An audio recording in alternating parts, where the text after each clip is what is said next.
बिस्मिल्लाहिर्रहमानिर्रहीम। अस्सलाम वालेकुम। इंसान पे खुशामदीद। इंसान पाकिस्तान का सबसे पुराना और पहला गेम डेवलपमेंट चैनल है जिसके अंदर गेम डेवलपमेंट उर्दू के अंदर सिखाई जाती है।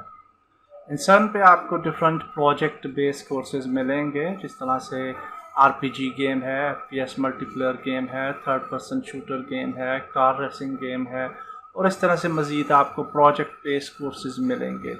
कुछ स्टूडेंट्स की डिमांड ये थी कि काफ़ी नए जो स्टूडेंट्स जब इस फील्ड के अंदर आते हैं गेम डेवलपमेंट में, तो उन्हें बिल्कुल अवेयरनेस नहीं होती और उनके लिए प्रोजेक्ट बेस्ड कोर्सेज को फॉलो करना थोड़ा सा डिफ़िकल्ट होता है।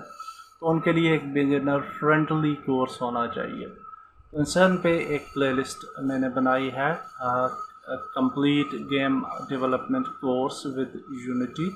उस प्लेलिस्ट को आप फॉलो कीजिए। उसके अंदर फ्रॉम स्क्रैच मैंने सारी चीज़ें आपको मैं लेके चला हूँ और वो बिगिनर फ्रेंडली कोर्स है। आई होप कि आपको इंसान के कोर्सेज पसंद आएंगे। आप इस चैनल को सब्सक्राइब कीजिए, लाइक कीजिए और शेयर कीजिए। अल्लाह हाफिज़।